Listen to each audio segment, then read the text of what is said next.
Good morning, ladies and gentlemen. I'd like to call our meeting to order. I'd like to begin by acknowledging we're in Treaty 1 territory and traditional homeland of the Métis Nation. My name is Ron Merritt. I'll be your chairperson guest this morning. Introducing the panel members is Lynn Nesbitt to my left and Mr. Brent McIntyre for her left. And representing the city from the assessment department is Jonathan Dolinsky. And our recording secretary is Carla Belshaw. We'll be hearing an application for revision in regards to the assessment roll according to the Municipal Assessment Act. The matters for which revision is requested have to be described in each application, and we will limit discussions to those matters. The statements that the applicant or the assessor make at the hearing are sworn in testimony, and anybody speaking in these matters must be sworn in. Please be advised that comparisons of assessments are not considered evidence of market value by the board. The board is appointed annually by City Council and is independent of it, along with the City Administration. We make a decision based on the evidence provided at the hearing and issue a written order that will be mailed to all parties as soon as possible. Please note that the board decision in respect to application may be appealed to the Manitoba Municipal Board if the matter pertains to assessed value or classification, or to Court of Queen's Bench if the matter pertains to application for exemptions from taxation. Should you wish to appeal, information on how to do so will be included in the board's order. In respect to the hearing this morning, I will confirm the matters to be addressed with each applicant following the swearing in. We will then have the assessor's testimony followed by questions that the applicant may have, and it will be the applicant's testimony followed by questions.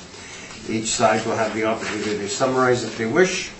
Once all evidence about the application has been brought forward, the applicant may leave. The process will repeat for each item on the docket this morning. The session will close after all applications have been heard, and the board will deliberate in private and make its decisions. You will receive the order by registered mail as soon as possible. As information, all public hearings are live stream recorded and will be part of the public record. I'll ask our secretary to affirm or swear in the assessor. And I think, Mr. Buwadi, you can come up here and we'll get you sworn in. Yes. I understand Kara said that the first three okay, so there was nothing there. I don't think so.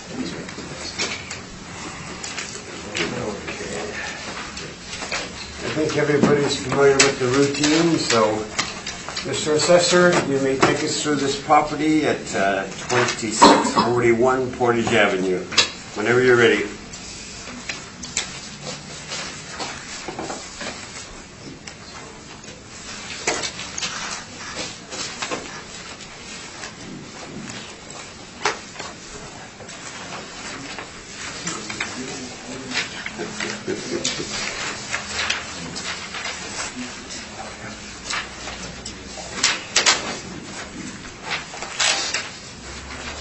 So the first two on the docket are being heard later, or?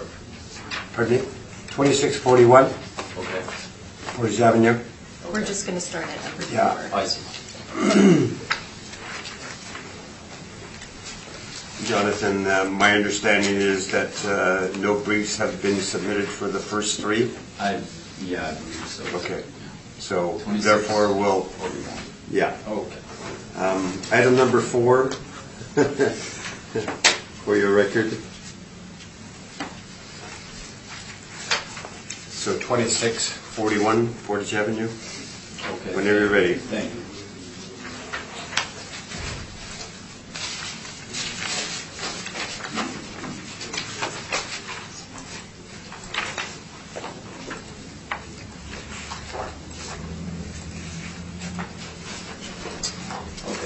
Mr. Chairman, file number 19-1254, roll number 0707265500. The address is 2641 Portage Avenue. We have an office building, zoning is C2, leasable area 3,142 square feet. Recommendation is to confirm the assessed value. Turning to page 2, we have a overhead exterior view of the subject. As we can see, it's located at the corner of Harcourt Street and Portage Ave. Turning to page 3 is another exterior view and its location at the bottom of page 3. Page 4 is the income stream breakdown for the subject. The blended model rent comes to $14.06. Vacancy is at 5.5%. Expenses at 2%. And cap rate at 5.7%. This gets us to the assessed value of $697,000. Then on page 6 are the comparables for the subject. We have 3 on Portage and 1 on Roblin Boulevard. The first one's at 2181 Portage Ave. Square footage is 1,847 square feet. Net rent per square foot comes in at $13.64. Second comparable is at 1901 Portage Ave. 2,571 square feet. Net rent $14.75. Third comparable is at 1485 Portage. 4,287 square feet. Net per square foot rate at $15.50. The last comparable is at 3317 Roblin.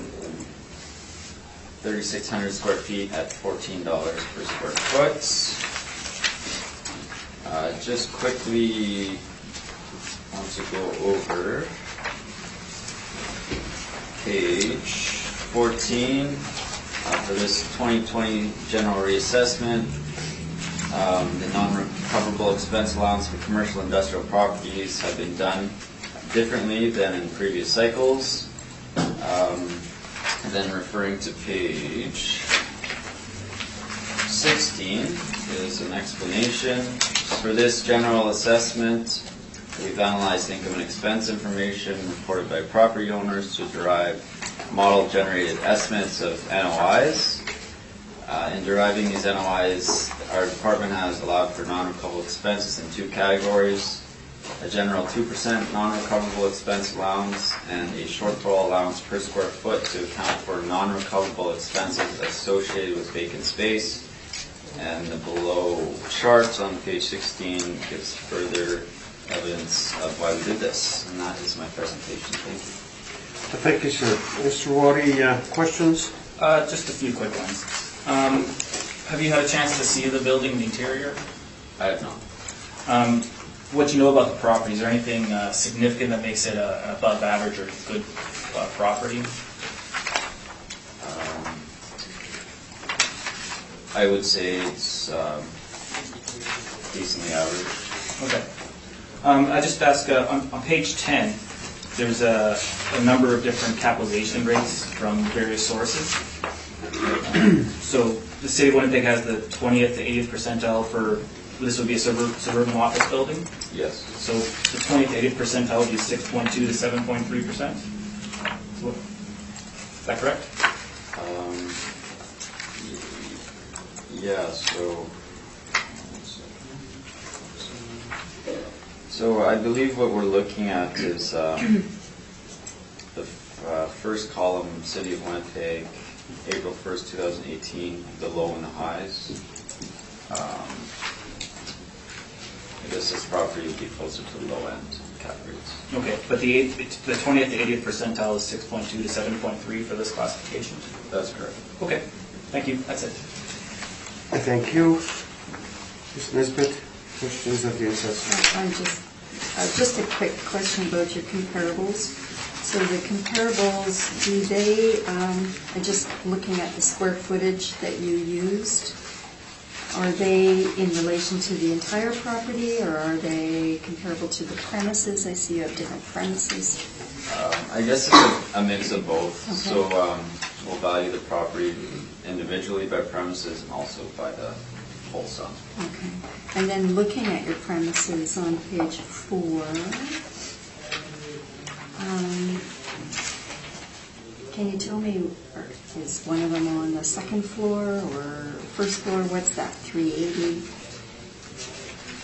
I don't know the particulars of how it's split up. Whatever assessor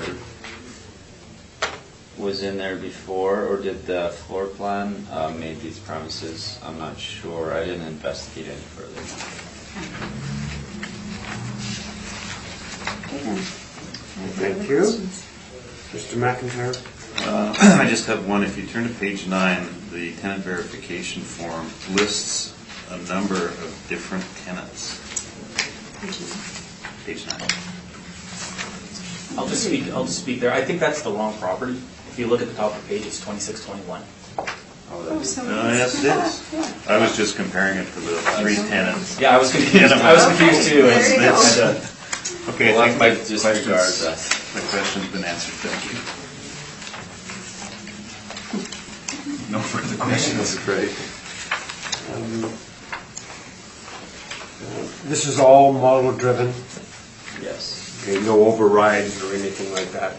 Not that I am aware of. And the cap rate is applicable to the property based on the age and condition and location? Yes. Mr. Waddy, we're ready for your presentation?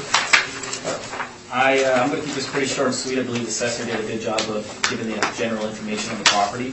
Yes, I see that your NOIs are exactly the same. Oh, $23 a part. So. Okay. So, So really, no. Again, there's how we get to the numbers is a little different in terms of a yes, half point here. I see that. So it really comes down to a matter of just the capitalization rates. Yeah. I've applied a rate of 6.75%. On page 41, I'm looking at here is the summary.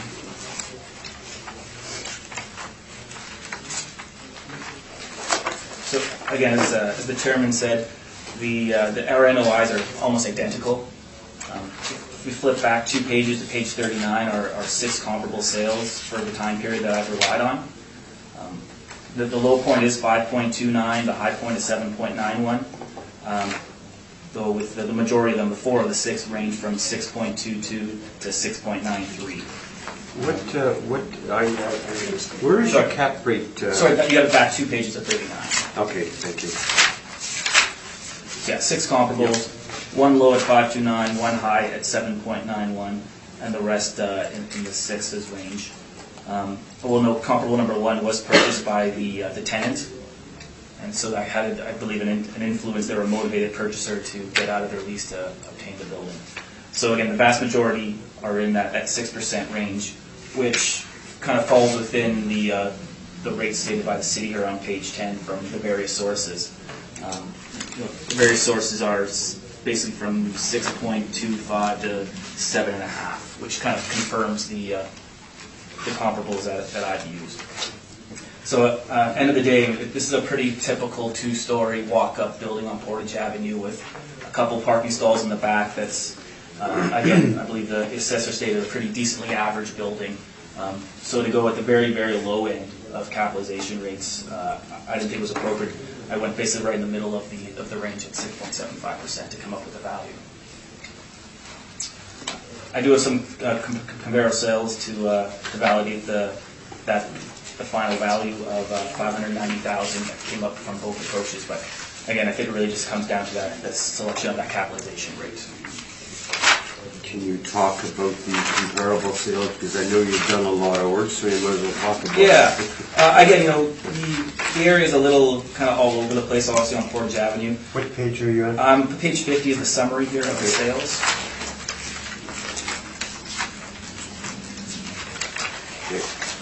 So it's a total of 8 sales, although 3 of them were all related as in beside each other. Again, they're all fairly comparable to each other in terms of overall qualities, but they do vary. Comparables number 2 and 3 have a building size that's nearly double the size. Some of the site areas are a fair bit larger, which result in a larger floor area ratio. Some are 1 and partial 2 stories, so there really is a kind of a wide range. But the final sale prices range from $111 to $253. Kind of with the average there of approximately 150. And page 51 has the final summary where a selection of, after analysis and comparison, of $155 per square foot, which applied to the total building area of 3,807 square feet is a value of $590. And page 52 is just a summary that both the income and direct comparison approach From my analysis, it's the $590,000 for the final value. Thank you, Mr. Waddy. Questions of the applicant? Yes, thank you, Mr. Chairman. Just referring to your page 39, capitalization rate summary. Would you agree that most of these comparables for cap rates are not in the same neighborhood as the subject? I agree with that. Okay. And what criteria went into you choosing these 6 comparables? These 6 comparables all have sale prices within the 2-range effective date for the property. They're all commercial properties. Several of them are 2 stories. And again, their sale price, the final value is, while most of them are higher than the value of the subject, they are in the lower end, all below $5 million. So they're not high-story office buildings or anything along those lines. Thank you. I have no further questions. Thank you, Ms. Nesbitt. Following up on your discussion about these samples, we're looking at a 2-story office building is the subject. Correct. Which one of these would you say are the best ones to look at? Some of them are, one is a strip mall and a restaurant. For the capitalizations? Yeah. I think number 4 is a good example that I end up relying on. It's a 2-story commercial walk-up building. It's not in the immediate area, but it does have a little bit of park. It has a few parking stalls in the back. It's similar size, similar age and vintage. And so in my conclusions, I do rely on number 4 a fair bit. Okay, and you said that number 1 was a motivated sale, and that's why the cap rate is so low? Right, that the tenant had a long-term lease in place, and they wanted to purchase the building. So as a result, I think they had to pay a little bit more to be able to secure the property from the current owner. Thank you. Thank you, Mr. McIntyre. I have no questions. I just have just a couple questions. I guess, Mr. Waddy, that you have the square footage a lot higher than the city of Winnipeg. You're at 3807, and they're at 3142. For the leasable area. Okay, leasable. Yeah, the building area, I think we're bang on. Okay.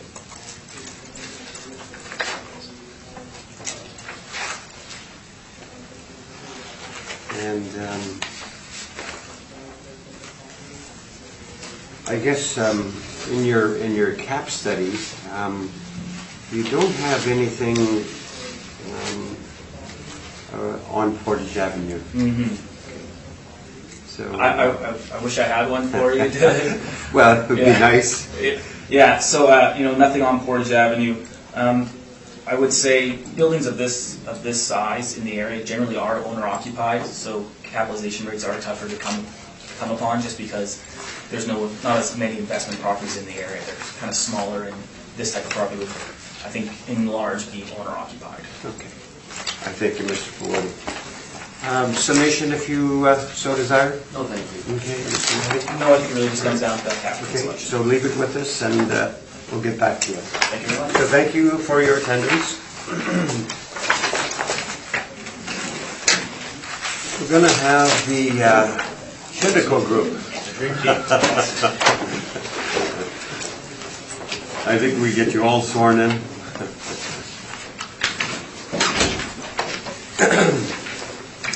Past experience shows that everybody will be talking.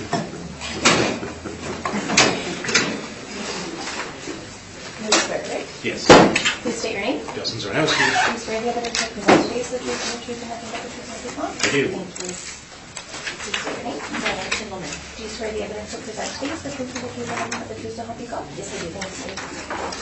Please state your name. Alexander Ockham. And please swear the evidence you present today is the truth and the truth, so help you God? I do. Thank you. Okay. So we're going to go to 1200 Portage Avenue, and whenever you're ready, you can take us through this property. Thank you, Mr. Chairman. File number 19-3090, roll number 120807151100. The address is 1200 Portage Avenue. between office building, zoning C2, leasable area 40,223 square feet. Recommendation is to confirm the assessed value. Turning to page 3 is an overhead exterior view of the subject. We can see it's at the corner of Camden and Portage Ave. And the bottom of page 3 is further overhead view of where it's located. Page 4 is an income stream breakdown for this OFC building. The modeled rent blended comes to $11.69. Vacancy at 10.5%. Expenses at 2%, and cap rate at 8.15%. Turning to page 6 is a very big selection of OFC rents reported net to the city. We have 37 comparables.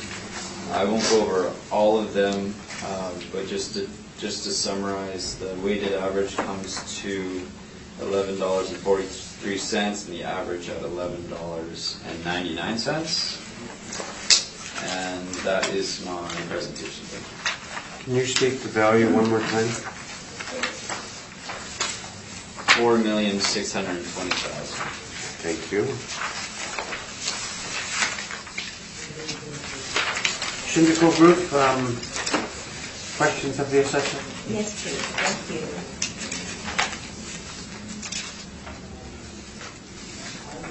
On page 3 of the assessor's brief, are you aware of the amount of parking that's available to this building on this site? Yes, I believe we went over it. It's very limited. Very limited? Okay. And at the bottom of page 3, in your little map, the parking that is available to this site, if you go just to the right of the building, red dot, and you go north, basically up Wall Street, beyond the picture of this map, you would see where there is parking, that the owner has purchased parking for this building, so it's not at all near the building, it's about 5 blocks away. Yeah, I believe you told me that before, yes.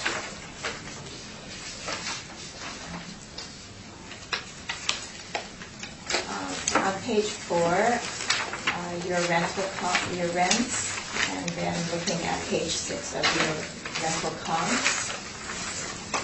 Other than the one comp, which is actually the subject building, 1200 Portage, are any of your comps in and around the area of the subject?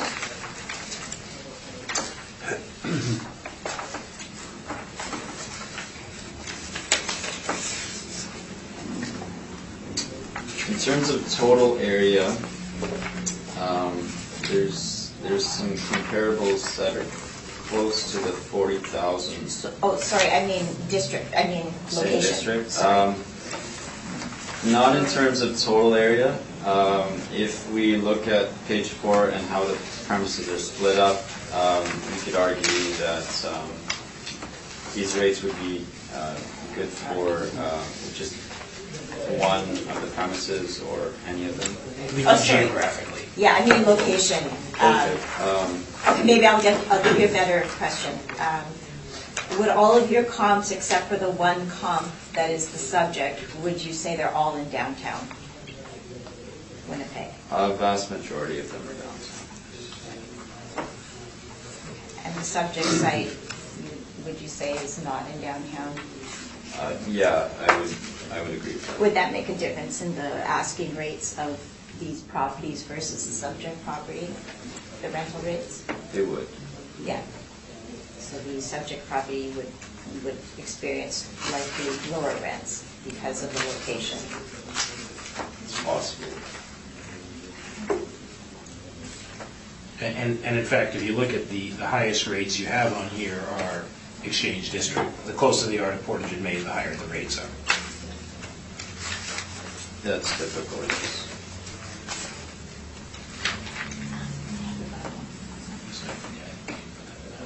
So I have rebuttal for the rental rate. Okay, you can submit that.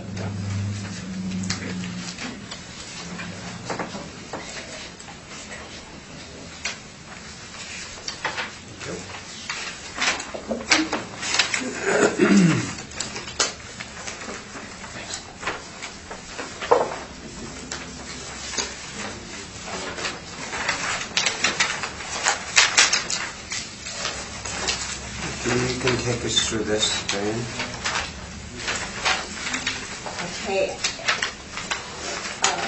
On page 6 of the assessor's brief, these 37 comps, there's only about 16 different comps. Most of them are multiple spaces within the same building. So we have pictures of the comps and just a little explanation about the comparable the buildings that he's used. So 310 Broadway. Broadway, as everyone knows, is a major office building, downtown location, prime location for office use. And this particular building is right on Broadway, and there is a large surface parking lot just to the west of this building. 570 Portage Avenue is located across from the University of Winnipeg, again downtown with a large surface parking to the south, and there's retail on the main floor, as well as the building before. There's also retail on the main floor. 305 Broadway, again the same major office street, Broadway, with retail on the main floor. Location is so excellent that Starbucks would locate there, and a large surface parking to the north. 428 Portage, again downtown with retail on the main floor. 55 Donald Street is located just off the Donald Street Bridge with a large surface parking lot to the west. And 136 Market, located in the Exchange District near the Manitoba Theatre Center, the Concert Hall, the Manitoba Museum, with large parking available right to the west of the building.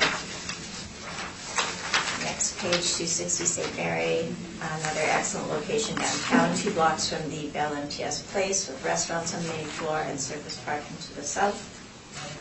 And 214 McDermott, again in the Exchange District, with retail on the main floor and many surface parking lots adjacent to this property. 389 Graham, located near the Hydro Building, through North Square, Bell MTS Place. Again, retail on the main floor and right across from the Medical Arts Parkade. And 207 Donald Street, located downtown 2 blocks from Bell MTS Place, with surface parking just to the north. 180 King Street is basically kitty corner to where we are here, with retail on the main floor. 86 Donald, just again off the Donald Street Bridge, right at Broadway, in downtown, excellent location with retail on the main floor. We're almost done with this pattern.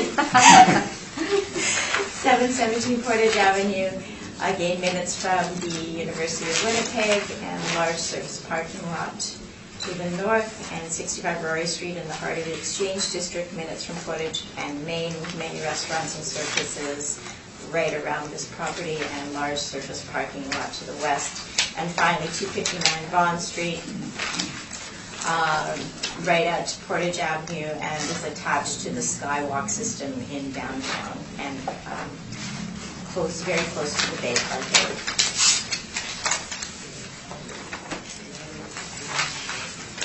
Thank you. Questions of the rebuttal? I don't have any questions. Ms. Nesbitt? I have no questions. Mr. McIntyre? I have no questions. Okay.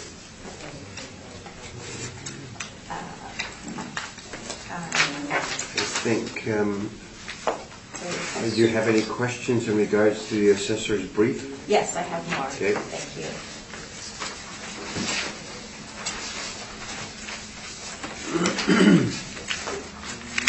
With respect to the vacancy loss, are you aware of the lengthy vacancy that this building has had over the years? Yes. I believe it's been corrected post-reference. Yes. Sorry? I am aware. Okay. I mean, you're aware, are you aware that the main floor was vacant for about 10 years? Yes. The main floor, 13,000, almost 13,000 square feet. Yeah, we've made adjustments to the for vacancy. We're at 10.5%, which is pretty high for this type of building. Correct, but for this particular building, it wouldn't be high. No.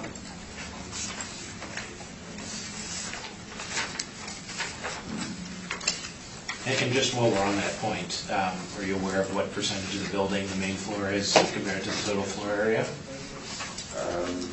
Yeah, I believe so. Could you tell us?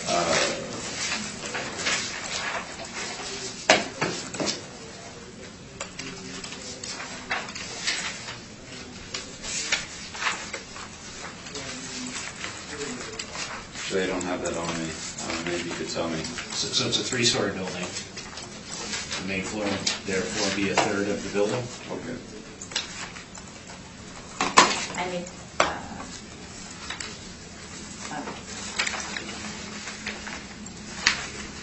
if you go to page 12, would you agree that most of the leases are current leases at this property?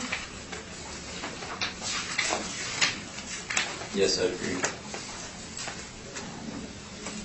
Unfortunately, this schedule that spits out of our computer doesn't show properly the third lease down. There's a renewal lease that started in 2017. So that would also, would you agree that that would also be a current lease if it started in 2017? Yes, I agree.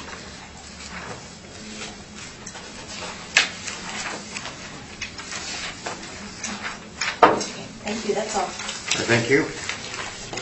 Ms. Nesbitt, questions of the assessor? I do have a question. On page 2 of your brief, you have a sale in 2012. You didn't comment on it, but can you speak to that sale?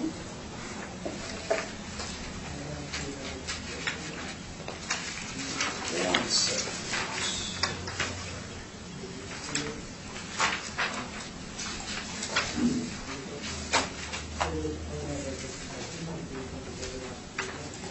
I don't have the information on the sale. Our office is using it as an arm's length sale, so I would say decent weight can be put on it as a market transaction. Okay. And just going back to the vacancy, so you've made a manual adjustment for this cycle for 10.5 vacancy? I don't think I personally made it, but it was made in the system by an assessor to roll forward. Okay. And does the department have this flagged as a chronic vacancy issue? I believe so. There's post-reference information suggesting that the vacancy issues have been corrected. Have been corrected? Yes. Does that mean there'll be further adjustments in the next cycle potentially? Yes, potentially. Okay. How many years does something have to be vacant before it's considered chronic? Typically, it'll be around 3 to 5 years for our section office. Okay. Is 10.5 the maximum vacancy? No, it's higher. It's not maxed. So the appellant indicated that the main floor has been vacant for about 10 years. Would that be considered chronic? I would say so. Okay. But it's not yet given the maximum vacancy? No. Thank you. That's all the questions. Thank you. Mr. McIntyre? 2 questions, one related to parking. The mailer on page 7 shows 19 parking stalls. Is that associated with the building? Because when I look at your picture on page 3, it looks like there's parking behind the building. Yeah, I believe so. That's what's reported for what is at the subject site. We don't have an income stream on it, so we don't take into account any of the income provided. So is it just associated with the tenancy? Yeah. Okay. Vacancy. Sorry to harp on this. But if you go to page 12, the rent roll for 2017. Yes.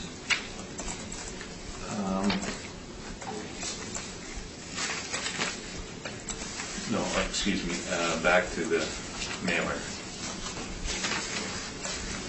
The owner's reporting a vacancy rate of 22.19%.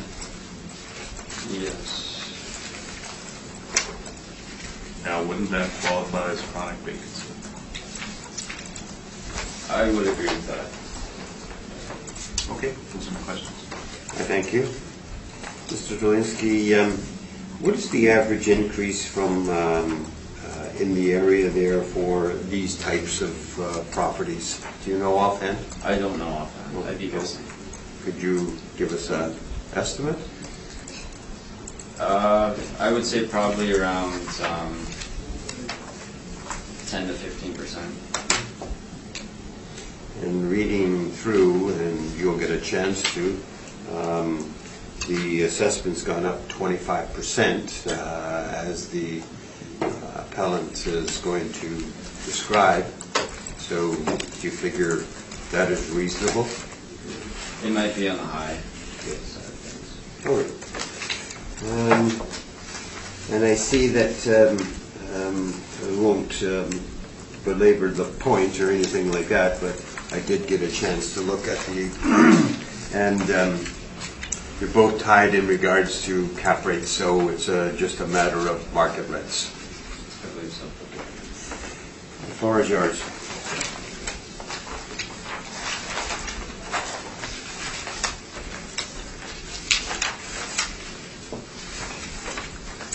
Page 1, just a brief description of the property is a 3-story office building located at 1200 Portage.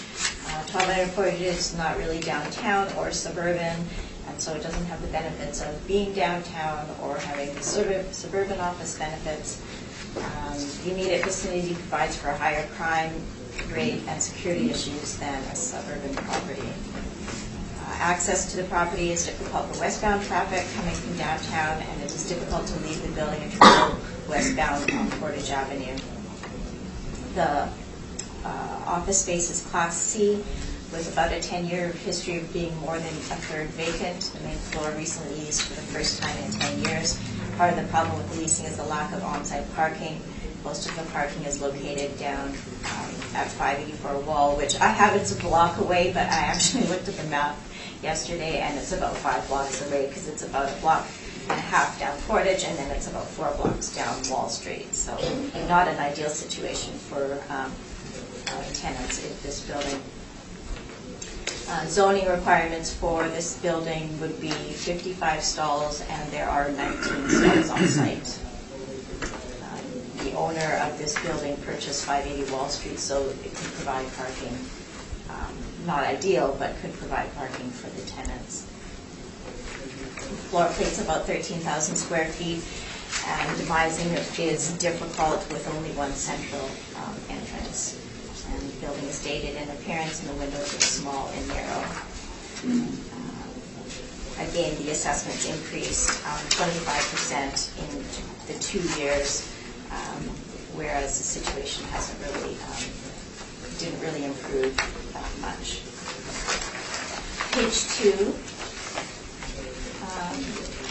we've used the actual rents because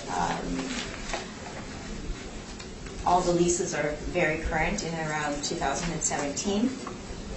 And the first unit is the main floor space that had been vacant for a long time. And in other years, we had applied a rent, which we thought was market at the time, but when we finally actually leased the space, it leased at $4 a square foot. So in our opinion, that would be the market value. We could have continued marking it at, $9, $10, and it would have still been vacant. So the only way to lease it was to lease it at $4, to offer that $4. Using these rental rates, the vacancy we put at 10.5, and I believe all the other parameters are similar to the cities. 850 for shortfall. We have non-recoverable of 5%, which we will show evidence for that next, and a cap rate at 8.15. The market value is $2,749,000. Page 3, we have some comparable rents. Again, we've used the subject property leases as they are very current to the reference year, and we have some other rents in around this similar area, not on Portage Avenue, but in close to, well, sort of close, really not that close, but anyway. We're basically going with the subject rents because it is, this building isn't really comparable being in its location and the vacancy problem it's had. So 88% of the leases were new in around the reference date, and the last 12% with a renewal in around the reference date. We've talked about the vacancy over and over. It was about a third vacant for 10 years. The current lease on the main floor is a 2-year lease, so its problem isn't exactly cured. It is a 2-year lease.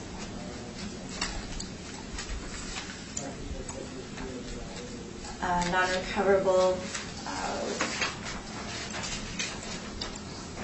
we have a tenant there that has a cap on their operating costs and taxes at $8, and we provided financial information to the assessment department showing what has been non-recoverable over the last 3 years. In 2015, it was 57%. In 2016, it was more than 100% non-recoverable, and in 2017, 47%. And that is on page 6, 7, and 8.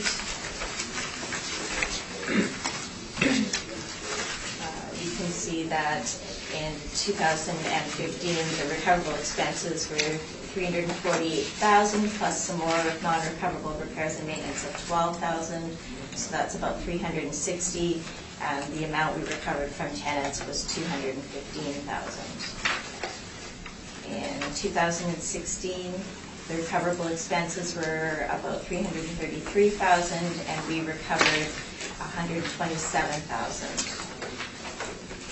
And in 2017, the recoverable expenses were $370,000, and we recovered $271,000.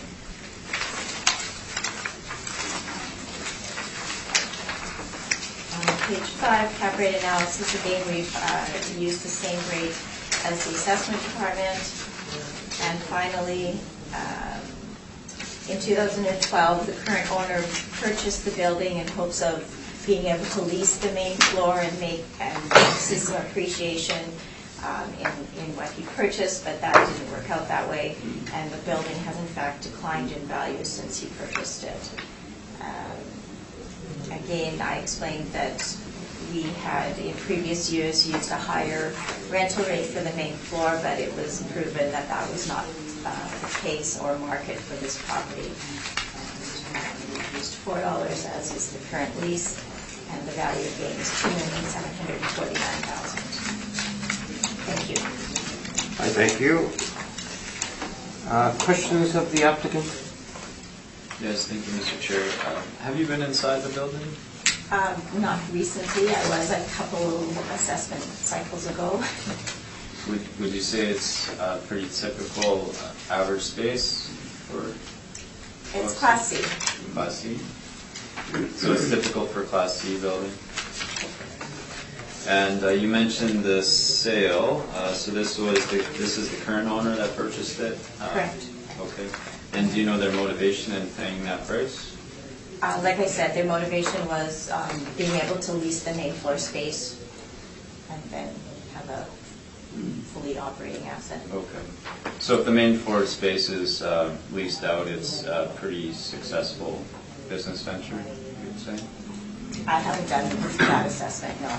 Although if you look at the net earnings in pages 6, 7, and 8, I think based on what they paid, you could make a pretty strong argument that he wouldn't buy it again if he knew this. Okay, thank you. Are those net earnings based on the main floor being rented out? No. Or vacant? Vacant. Okay, so it would be Well, completely... 2017 has the main floor a little bit leased for part of the year. Okay, how many months? I think it's in your brief, actually.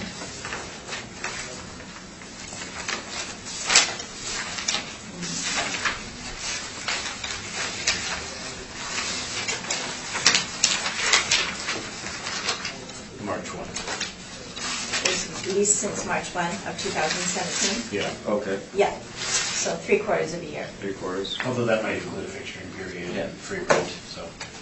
Okay, so a full year, it might be a different story then? Not much different. I Okay, mean, the net earnings is 66,000, so maybe it's 100,000. okay. Thank you. I have no further questions. Thank you. And Ms. Nesbitt? No, I have no questions, thank you. Mr. McIntyre? And I have no questions, thank you. I just have a couple questions. I'm looking at your page 3, and it talks about market rental comparison. So, and I think you had mentioned that the subject at 1200 to Portage Avenue, the unit 200, it was a 2-year lease. Yes. So, but I see. Oh, no, 200 is not a 2-year lease. The main floor is a 2-year lease. Oh, okay, okay. So how long was the second floor? It's a 7-year. 7 years? Yeah. And that's on Assessor's 3 page. And the main floor was just how long of a lease? 2. 2. Okay. And the rate seems to be really low. And if we could have gotten a better one, we would have. I mean, we had it on the market for 10 years, and Okay. and that was the best we What could were do. you asking at the time for the space per square foot? So we don't post asking rates. Okay. We ask our agents to go out and find the best they can. So 5 years ago, if they would have brought a $4 deal, we didn't think that was market at the time. But over time, we came to realize that was the best we could do. Okay. So the one below that is 200 Portage Avenue. It's a subject, but that happened the lease commenced in September the 1st, 15, eh? And that was $9. So what happened? At grade space is really difficult to lease, both for security and views and all those reasons. The main floor of these office buildings is always the worst. Okay.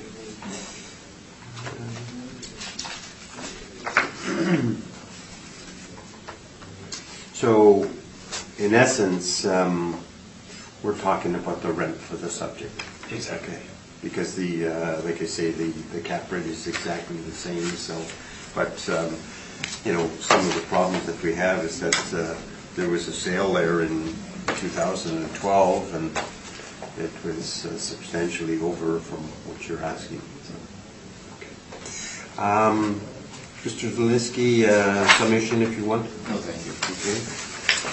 I mean, ultimately, if our asking rate was the market rates the assessor's presenting, the building might all be vacant. So, I mean, we know what we could get for it, and that's the rent we use. All right. We'll go on to your next property, which is on Taylor, 1355 Taylor. Mr. Assessor, whenever you're ready. Thank you, Mr. Chairman. File number 19-2003, roll number 120-530-35500. The address is 1355 Taylor Ave. We have an office building, zoning C2, built in 2005. Leasable area, 22,046 square feet. Our recommendation is to confirm the assessed value. Turn to page 3, we Can you have... state the figure? Yep. The assessed value we're looking to confirm is $5,021,000. Thank you. Turning to page 3 is an exterior view of the subject. It's at the corner of Waverly Street and Taylor Ave. Page 4, it's the income stream breakdown for this building. The blended modeled rent comes to $16.52, vacancy at 5.5%, expenses at 2%, cap rate is 6.55%. Page 6 has the rent comparables for the subject. All the comparables are found on Taylor Avenue. First one's at 1400 Taylor. Square footage, 18,242. Net per square foot rate at $16. Second comparable's at 1345 Taylor. Square footage, 14,628 at $16 per square foot. Third comparable's at 1345 Taylor as well. This space is 6,050 square feet, net per square foot rate at $17. And the last comparable is at 1530 Taylor. Space is 5,750 square feet at $16.85. And that is my presentation. All right, thank you. Questions of the assessor?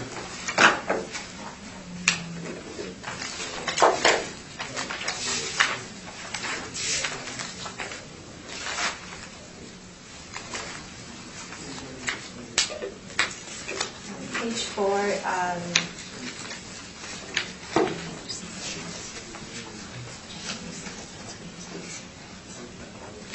so page 4 on the vacancy, did you consider the actual vacancy at this property over the years when you, and post reference, that it is, there is some vacancy again? Yes, I did. There was a couple of years with some issues, but overall, 4 out of the 6 years has been 0%. For what, 6 years? 18, 17, 14, and 13. No, which 6 years are you referring to? 2018, 17, 16, 15, 14, and 13. But if I said in the 15 years, that's about, would you agree that that's about how much it's been leased in the 15 years that it existed? I didn't look back that far. Okay. Could you give some evidence on your cap rate?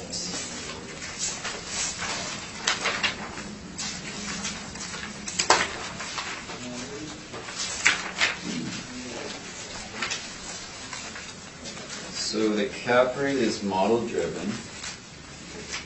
Referring to page 13 of my brief, if you look at suburban A or B, it falls within the range between 5.55% and 9.05%. I did not specifically pick the cap rate as model driven. I don't know what else to tell you. So the office cap rates presumably would be based on, location, parking availability, transit access, Age. And so a property that has better transit would have a lower cap rate, higher valuation than worse transit. Typically. Yeah, and more parking would result in a lower cap rate than less parking. I believe so. I don't know if parking is mostly an issue for downtown properties. Outside of downtown, it's not considered as much, but it definitely is a perk. And so when you say a perk, it would increase the value of the property, which would likely be reflected in a lower cap rate if it has more parking. I would agree with that.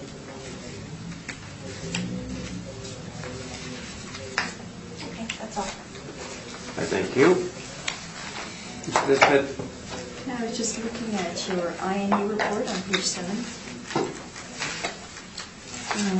Total leasable area has been reported at 24,626 square feet versus your report of 22,046. Yes. I don't have any explanation. Maybe I do. Let's check.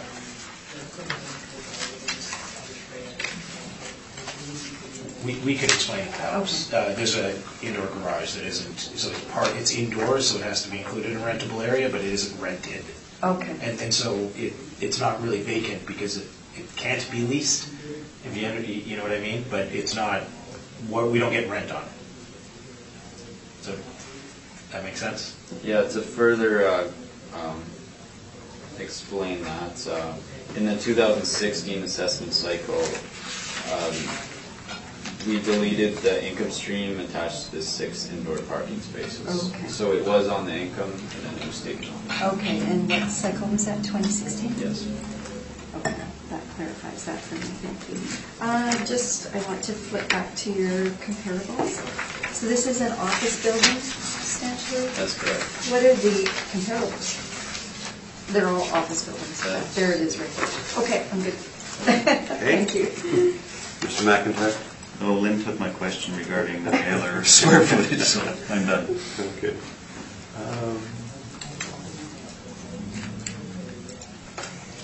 The floor is yours.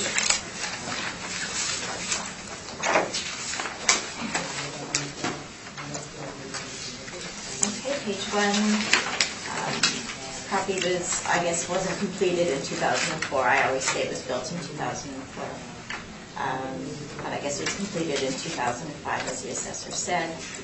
The main floor was vacant for 5 years before it was leased in 2010, and the second floor was leased at commencement of construction of the building. The property is irregular in shape with poor access. Going northbound on Waverly, the access is by a small lane at the rear of the property. Going southbound on Waverly, there's no access to the property. Direct access to property. Going westbound on Taylor Avenue is a right-in, right-out access shared with the neighboring property. And going eastbound on Taylor, there is no direct access to the property. Property requirements for an office use are 1 stall per 750 square feet and 1 stall per 400 square feet for a call center. There is a call center tenant on the main floor. One of the major issues with this property is the parking that is available.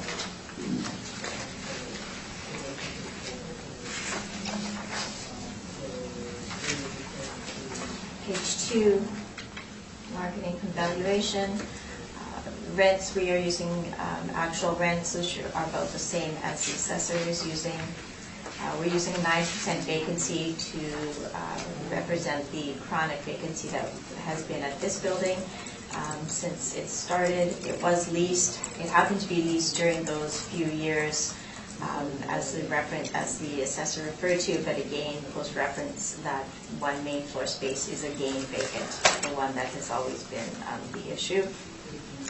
Shortfall at $7, non-recoverable at 5%, other at 2%, and we've used a cap rate of 7% to account for the risks involved with this property.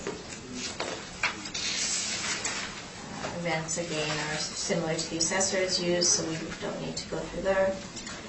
The vacancy analysis, the property was 46% vacant for the first 5 years after the property was constructed. The first lease on the Unit 1 space terminated after 5 years, and the property was 29% vacant for a year. The Unit 1 space leased for 2 more years, and it is again vacant.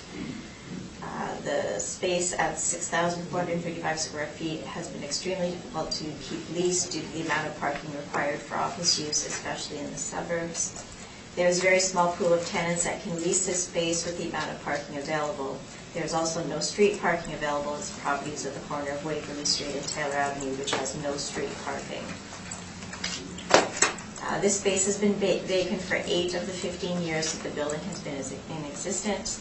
It's a given the history of vacancy with this property, and particularly with this unit, which is 29% of the property, the vacancy rate we're using is 9%. Overall, over the 15 years, the building has been 15% vacant, and we're hoping that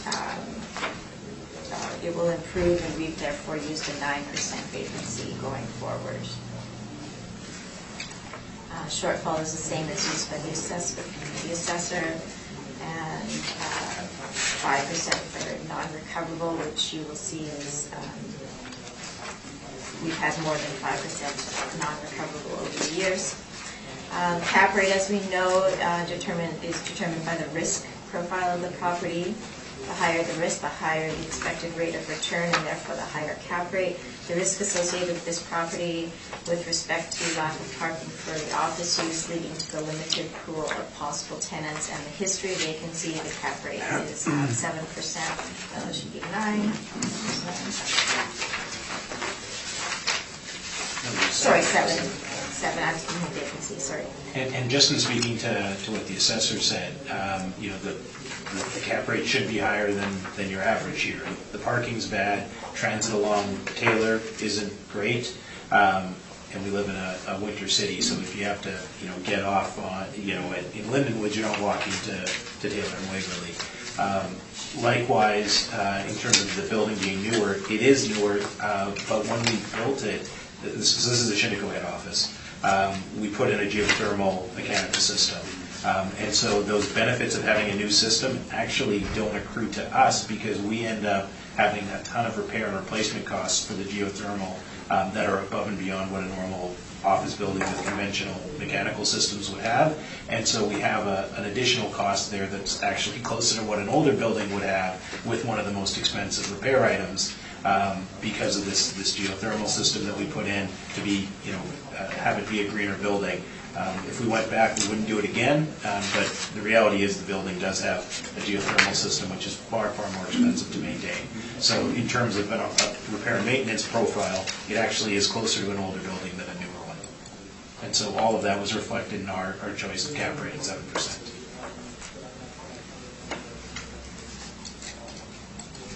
Page 6, 7, and 8, you can see the page 2015, 2016, you can see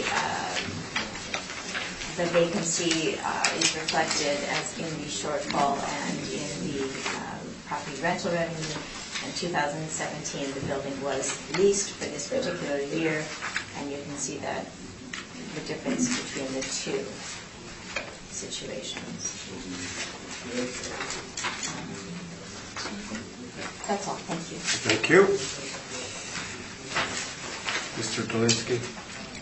Thank you, Mr. Chairman. So you guys are obviously familiar with what the building looks like on the interior. Would you say its fit and finish is looks like 2005 in there? So it's newer? Yeah. Okay. Would you say it would be superior to my comparables used as I used older buildings? I don't think your buildings are much older, actually, because they're all built around, 2002, 1999. I think your 1400 Taylor, the 1976 isn't quite right, because that's the Towers office, I believe. And so the Towers office is newer than ours. And having been in Precon's office, Asante's office, those are comparable. Okay. Thank you. So was it an underpass or overpass? What was the construction at Waverly and Taylor? Underpass. Underpass? And that's completed now? It's finally completed. Okay. So this new infrastructure in the area, do you feel it adds value to the area and more specifically to the subject? No, Yeah, it actually impacted, so it took away a lot of our landscaping and made the road a lot closer to the main floor windows. And so we've actually, we've had tenants be concerned about the vibration, prospective tenants for the main floor. Because, if you look at your page 3, that's the old alignment where there was a landscape buffer. Now, up until where the plants are, actually more than where the plants are, is where the road comes to now.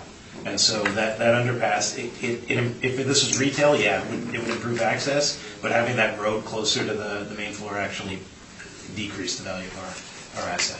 Okay.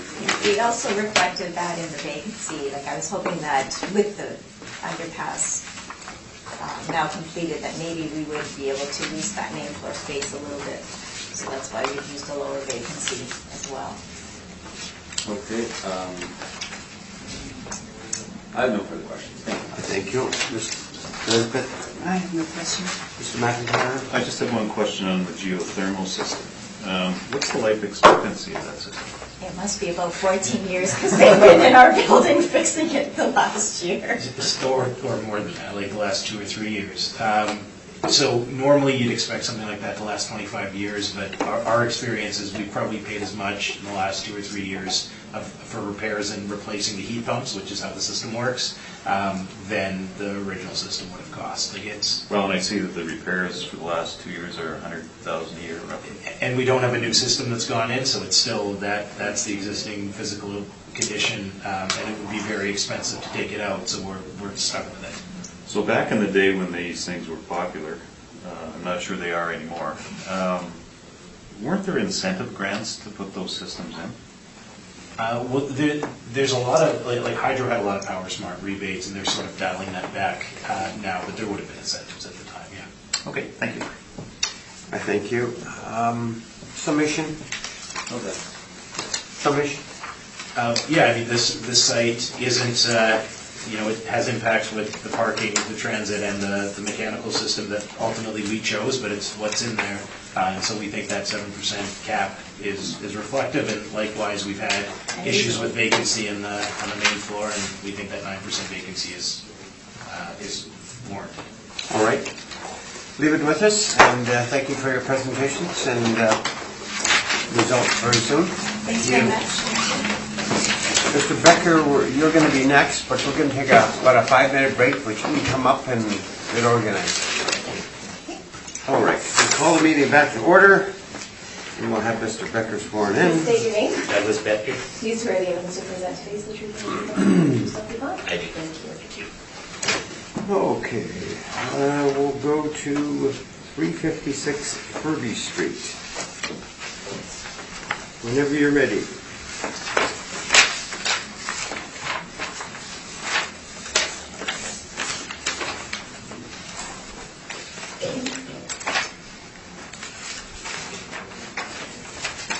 Thank you, Mr. Chairman. File number 19-1881, roll number 1305-0525000. The address is 356 Furby Street. We have an office building zoning C2, leasable area 3,882 square feet. Recommendation is to confirm the assessed value of $286,000. The subject property is located on page 2 is an exterior view, and also another photo on page 3 is an overhead view of the subject, and the bottom of page 3 is its location. You can see it's a few buildings off of Portage Ave. Page 4 is the income breakdown. We have some basement space, it's C6, and we have C2 space. The blended rate with those two together, model driven, is 583. Vacancy loss, 5.5%. Expenses 2%, and cap rate at 6.8%. Page 6 has subject rent comparables. First comparables found at 194 Provencher Boulevard, 1,025 square feet at $5.85. Second comparable at 1,700 Ness Avenue. Square footage is 1,010, and the rate per square foot is $6.50. Third comparable at 226 Osborne, 440 square feet at $6.60 per square foot. Fourth comparable at 2031 Portage, square footage 3,254 square feet at $7. Fifth comparable is at 163 Gary Street, 2407 square feet, square foot rate of $7.31. Sixth comparable is at 1080 Kingsbury, 5,000 square feet at $7.50. And the last comparable is at 582 King Edward, 7,000 square feet at $6.86. Turning to page 7 is some more basement rent comparables for OFS buildings. I won't go over them in full, but you can see here that the average is $9.09. And that is my presentation. Thank you. Mr. Becker? Just like to turn to your capitalization rate on page 12. Under office, there's a suburban A and a suburban B. I was just wondering, what would you classify this one? I'm not sure if which one I would go with. Referring to the first two columns of the city of Winnipeg, April 1st, 2018, we have the same rates for either or, so I would suggest you could look at either one. Okay, it's off Portage, right? 1947, and it has basement finish, or it has partial basement. That's correct. Would that affect the cap rate? I believe so. Okay, because if I look at if I go along the B there, it's got Collier's at a high of 7.25, CBRE at 7.50, and Cushman at 7.50. Yeah. No, that's all the questions I have. Thank you. Ms. Nesbitt? I was looking at your comparables on page 6. What neighborhood is the subject property? I guess my question is, really, are any of these in the same neighborhood as the subject property? So the neighborhood of the subject is NCA 104 Spencer, I believe. It's cut off, but and these ones are not in the same neighborhood. Okay. And did you choose these ones based on their age, or how did you choose them if not on area? The first one I put in because of the basement space. As we can see under tenant code, it's 08, similar to the subject. Okay. The rest are just a mix of OFS buildings as close to or as similar as I could find. OFSs are typically spread out over the city. Okay. And sorry, what does OFS-08 stand for? It's our code for a type of basement. Oh, basement, Rent. okay. For the type of rent on the basement? Did you say? Sorry, we have different criteria for storage or basement. Okay. 08 is, I believe, a basement space. Rent, okay, thank you. Thank you. Mr. McIntyre?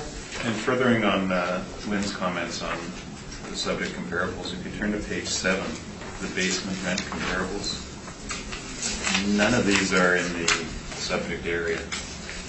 That's correct. And are they really relevant? I believe they're relevant because it gives you an idea what tenants are willing to pay for a space. This is literally all we have for OFS basement rents, so unfortunately there's not a very good selection in terms of getting the best location. Okay, thank you. Can I ask another question? Go ahead, Lynn. Have you inspected the property? I have not. Thank you. Can I ask that? Sorry, did I take your That's it. question? No, that's fine. You're taking a lot of questions. I'm sorry. Mr. Delinsky, is there parking at the subject? Some parking, or you haven't really inspected it, and there's no real notations? You know Or what, is it I hotel? don't have any information on parking. We obviously don't have an income stream for parking. All I can do is refer you to my overhead view on page 3. It looks like there appears to be room in the rear, obviously not very much. Yeah. And do you know what goes on there? Like, The nature of business? Pardon? if there's one tenant or two tenants, or is it owner occupied?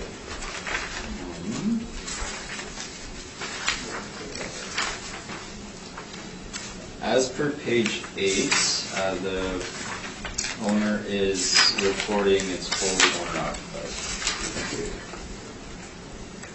I guess I could ask Mr. Becker a lot of questions. There's a basement in the building? Yes.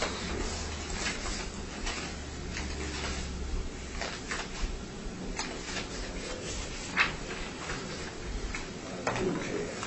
Mr. Becker, the floor is yours. Okay, the only two issues I have on the property is we're accepting the overall rate of $5.83 per square foot for the rent. Our only issue is that based on the age, location, and having a partial basement is, well, our typical 7% for non-recoverables and the capitalization rate. Well, that's quite bad. So I guess I can start on page 6. As I mentioned, we are agreeing, it is owner occupied.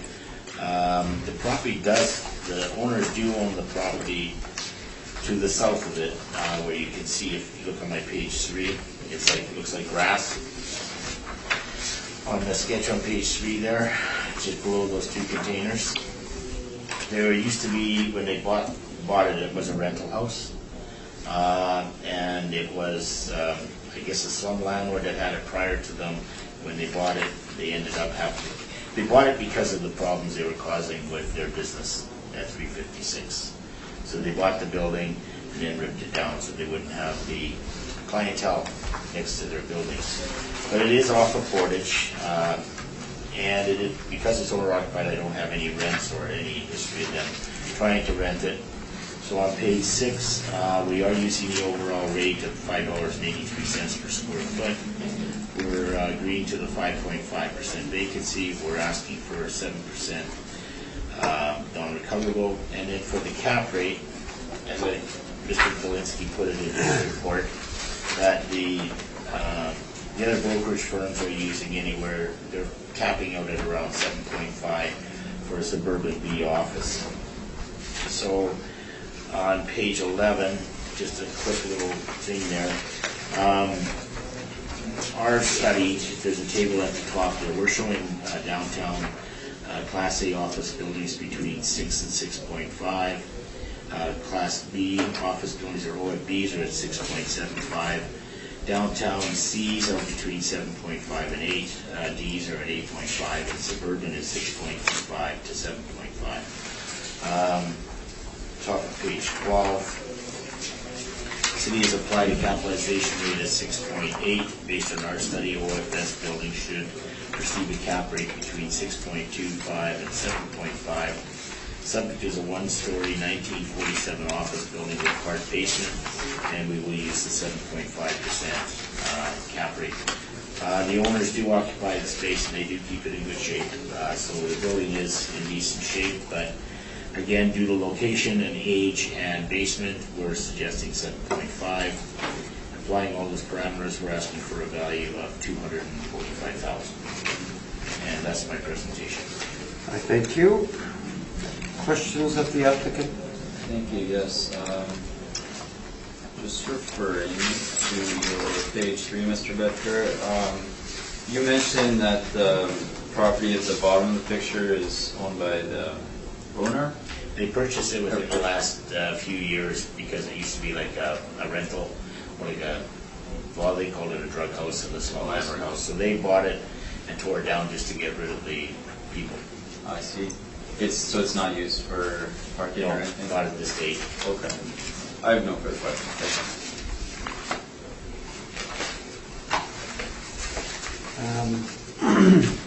you. Ms. Nesbitt. I have no questions. Mr. McIntyre. I just sort of have one question on both parties. If you look at the assessor's brief on page 3, and Mr. Becker's on page 3, and you look at the line of I assume the property lines of the subject property, is there not parking to the north of the building? That's a different lot. Even though it's not separated in the title? Well, I think if you look at Mr. Dolinsky's on page 3 at the top there, I'm pretty sure the purple line goes right across See where that car is parked right on Furby? I think it squares off right there. The lot size is only just under 12,000 square feet. But we don't have the frontage of it, do we? No, I don't have the frontage on it. Okay, that was my only question.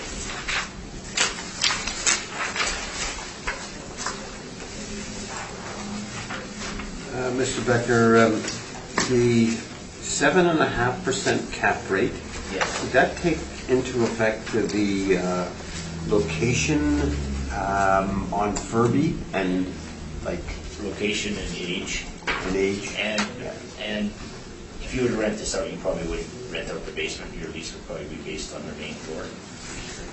The owners use the basement because it's there and they finished it. But other than that, I think, if it were to go vacant, I think it would take a while to rent it out.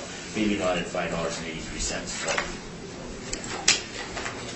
Where exactly, I wasn't, where exactly is the subject located?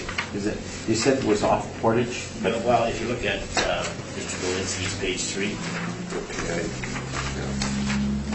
Page 3? yeah, Okay. Okay. Okay.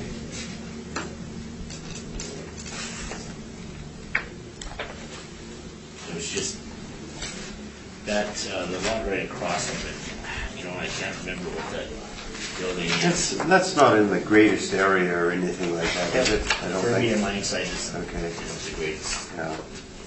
And so, all right. Summation, if you want, Mr. Bliss. No, thank you, Mr. Chairman. Mr. Becker? I'm fine, thank you.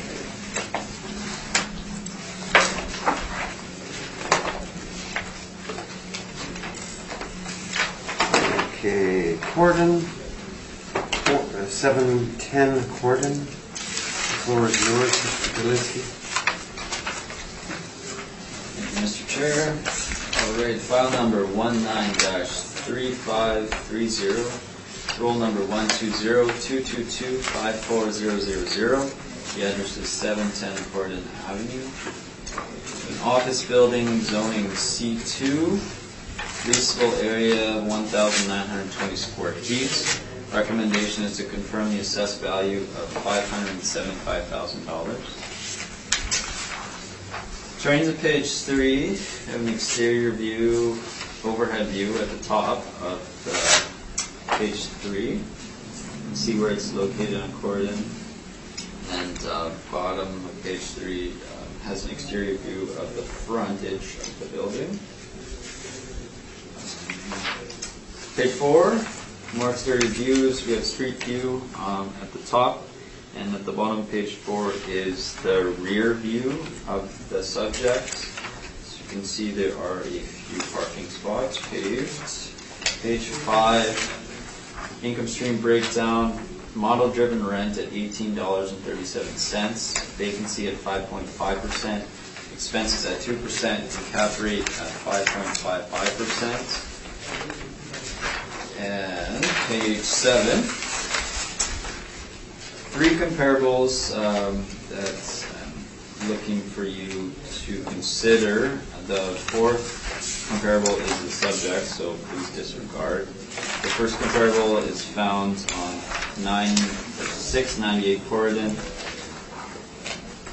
We have a 10-year lease at 1,975 square feet at $17. Second comparable is at 1450 Corridon. 11-year lease, 7,464 square feet at $18.25. Same building, 1450 Corden. 6-year lease, square footage, 2,517 square feet at $22.85. And that is my presentation. Thank you. Thank you. Mr. Becker? Just a couple of questions. The capitalization rate at 5.5, is that the lowest that you have for this type of a building? For an OFS? In terms of the cycle of building, I'm not sure. In terms of OFS, yes, that would be the lowest. Okay. You would admit that the building is tiny I would agree. and the small land to building ratio, Yes.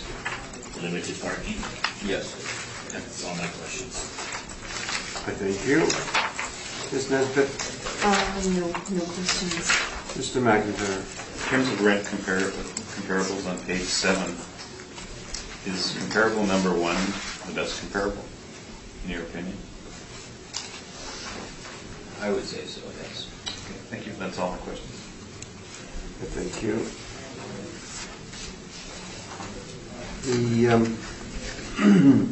Is there a lease involved with the subject property? As you have it on your comparable? page Yeah. 7? So is that the lease itself? I believe so. Where's my item?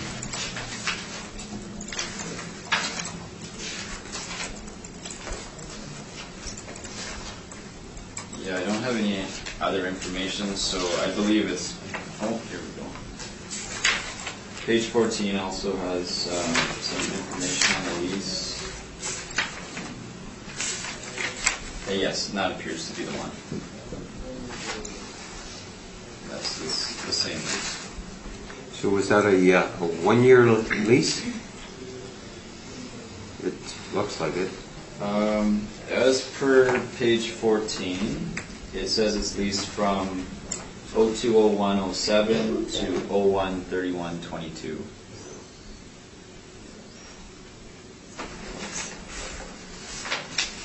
And the rate is $20.92. That's correct.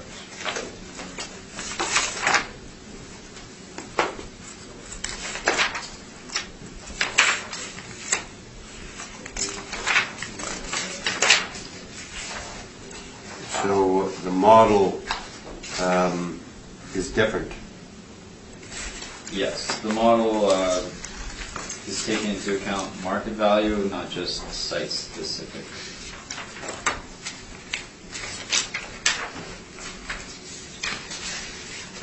All right.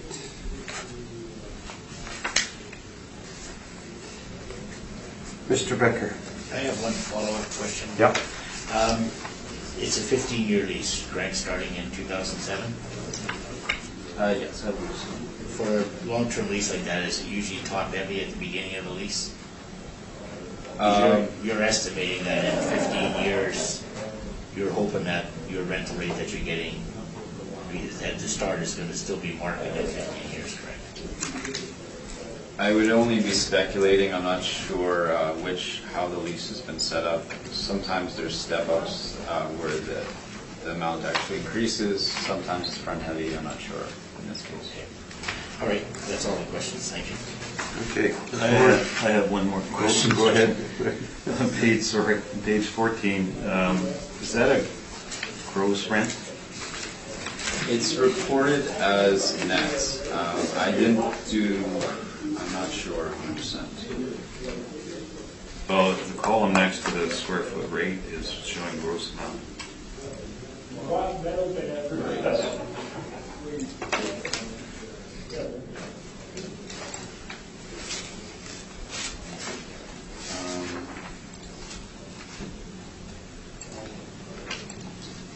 When I was doing the comparable search, we had it as net. I'm not sure if it's... Can I answer that? If you turn to page 15, 15? Mr. Jones, it shows there that the actual rent is $20.92, and then there's additional for CAM and taxes and GST. So the $20.92 is actually their net rent starting in 07. Okay, thank you. Mr. Becker, I think the floor is yours. Okay, it's the same as last time. This is the 7% and the capitalization rate. On page 6, we're agreeing with the market rent of $18.37. That should say 0418, but it says 16 then. And the vacancy rate is 5.5. For the last go around, the vacancy rate for OFS was 7%. We're agreeing with the $7 shortfall. We're asking for 7% non-recoverables, and the rest is up to the cap rate. This property was heard in 2018. If I could ask the board to turn to page 24. For the April 1, 2016 level of value for the 2018 appeal, the property, the rent was slightly lower, but the vacancy was 7%. On page 24, it shows the assessor's workup from 18. It shows vacancy allowance at 7%, 7% for non-recoverables, and a 5.25 cap.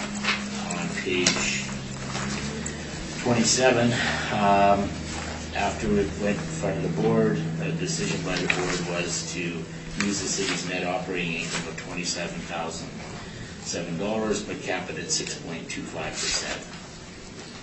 So if I could ask the board to turn back to page 12, I'm suggesting that the cap rate of 5.55 is low for the subject property, and that the board, when we were fighting it for 18, the cap rate was 5.25. We were suggesting a cap rate of 6.5. The board used the 6.25 cap rate, and based on our study of OFS buildings, should receive a cap between 6.25 and 7.25. The subject is one-story 2002 office building with limited parking, and we will use 6.25% on valuation. So the summary is using the assessor's market income with 5.5% vacancy, 7% for non-recoverables, $7 shortfall, and a 6.25 cap. We're asking for a value of $484,000. That's my presentation. Can't write that fast, okay? Oh, sorry. Mr. Zelinski, question? Yes, Mr. Bedker, have you been inside the building lately? Not lately, no. Okay. I guess my question was, do you know the quality of the finish by chance? Oh, it's a nice OFS building. Yeah, okay. It's newer too. It was built in 2002. Right. Okay. Thank you. No further questions. Ms. Nesbitt? I have no questions. Mr. McIntyre? And I have no questions.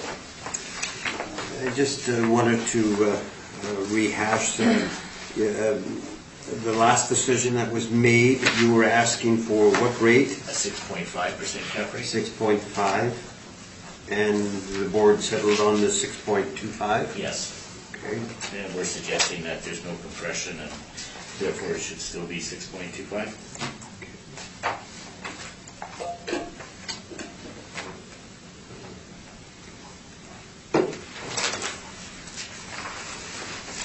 Summation if you want. No, thank you.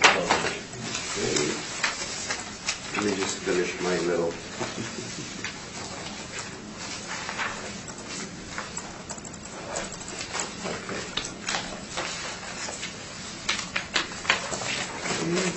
We'll go on to the last one, which is 765 Portage Avenue. Whenever you're ready. Thank you, Mr. Chair. File number 19-3633, roll number 1309-611-9100. Address is 765 Portage Avenue.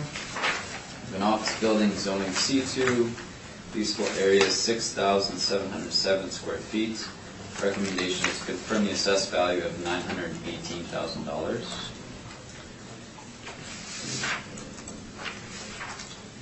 At the bottom of page 2 is the subject property's location in the city. See, it's at the corner of Toronto Street and Portage Ave.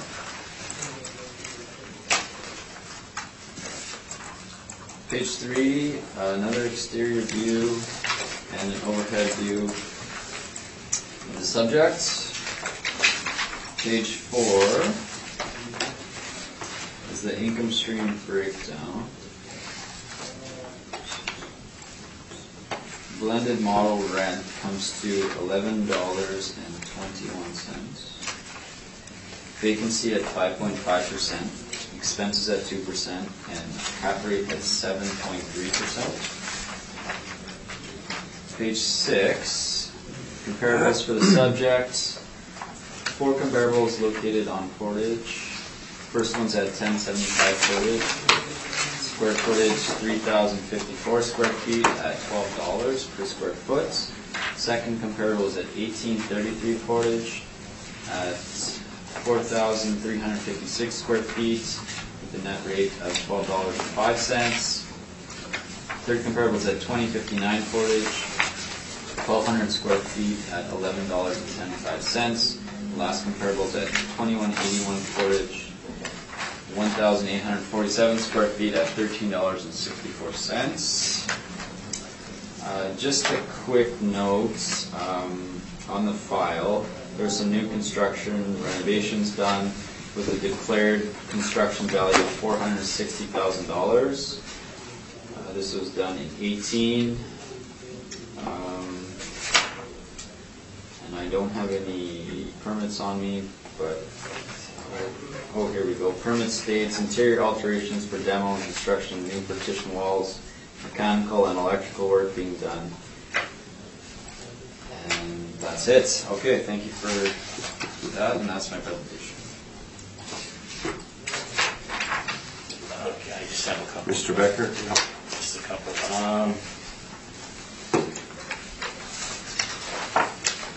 On page 10 of your report, it shows the 10-year lease starting in July of 17 Yes. for $9 Yes. for the entire space. Yes. Okay. And for this building, it was, you have an effective age of 1976, That's correct. and it's classified the same as the one that was on Furby, as an OFS, Yes. and you used the 7.3% cap rate on this one? Yeah, that's model driven. Okay. That's all the questions I have. Thank you. Ms. Nesbitt? No questions. Mr. McIntyre? Page 2, there's a sale of $13.2 million.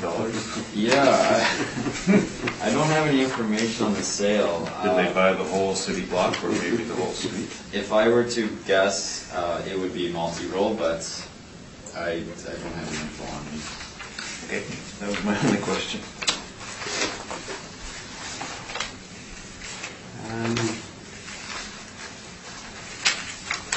Did you get a chance to inspect the property at all? No, I didn't. So you can't tell us about the renovations or No. anything like that? Just the value of what was declared was $460,000. And Alright. sorry, there was a little bit of information: mechanical, electrical, Yeah. demo, and construction of partition walls. But, you know, it was $460,000. I mean, it's substantial. Yeah, for sure. Mr. Becker, the floor is yours.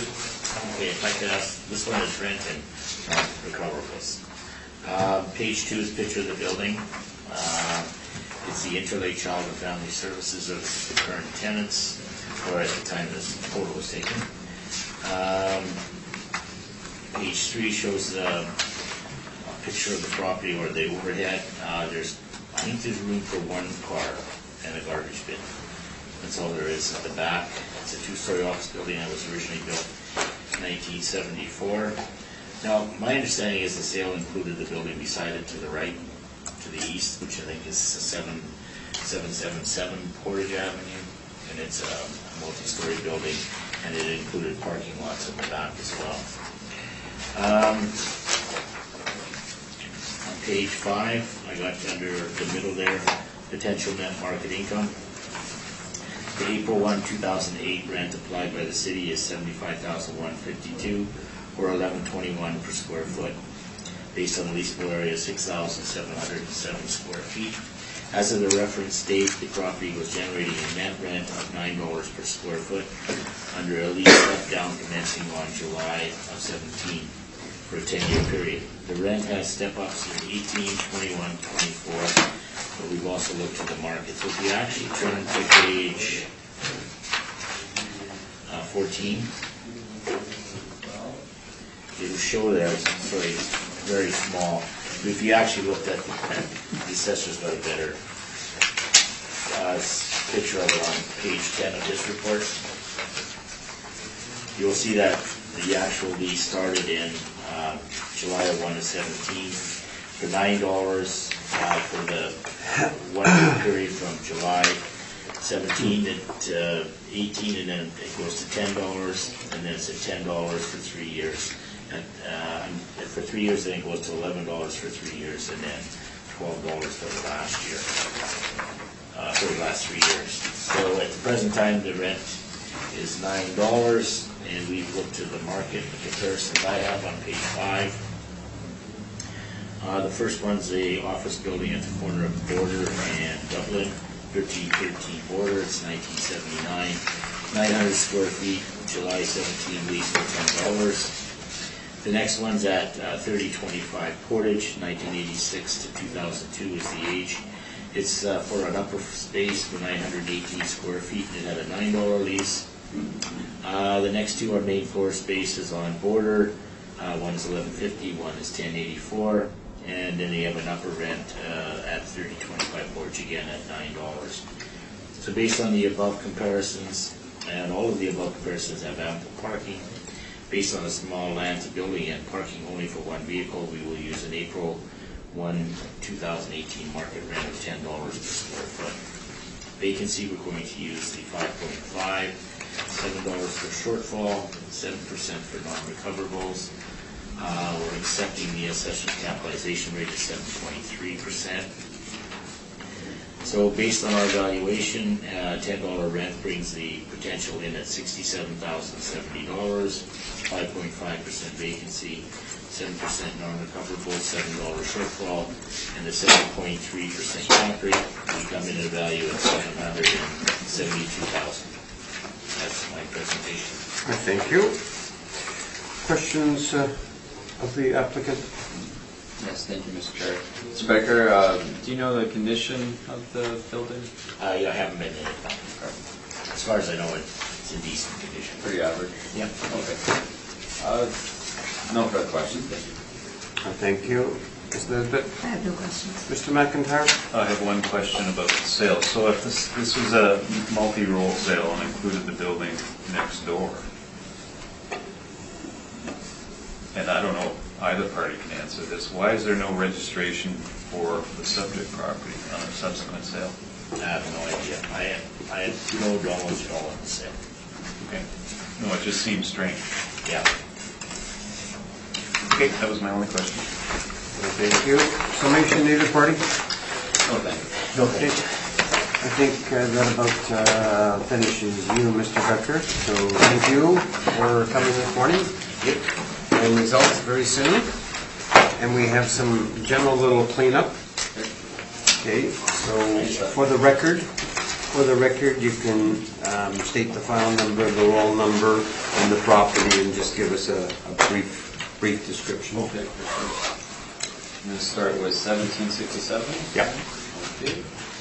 File number 19-867, roll number 1100066900, address is 1767 Main Street. We have an office building built in 1963, zoning C2, land area 2,201 square feet, leasable area 3,100 square feet. Recommendation is to confirm the assessed value of $563,000. There's some pictures of the subject. That's good enough. Okay. Thank you. Any questions, panel members? Have you had any discussions with the appellant? I don't believe so. I don't remember for sure, but I don't think so. Okay, thank you. Okay. Item number 2. Okay.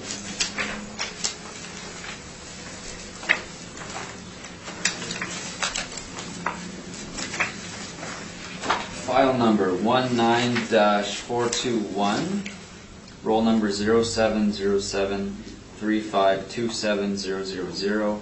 The address is 200 Thompson Drive. We have an office building, effective year built 1970, zoning C2, Leasable area 1,155 square feet. Our recommendation is to confirm the assessed value of $236,000. Panel members, any questions? Same question, any discussions? I don't believe so. I have no question. Okay. Item number 3. File number 19-422, roll number 0707352500. The address is 2621 Portage Avenue. We have an office building built in 1972, zoning C2, leasable area 5,989 square feet. Recommendation is to confirm the assessed value of $810,000. Panel members, any questions? Same question, any discussion? I don't believe so. Thank you. No question. Thank you. Mr. Dolinsky, I think that covers everything. Thank you, Mr. Chairman. So, thank you for your presentations, and very nice, Thanks. and have a pleasant day.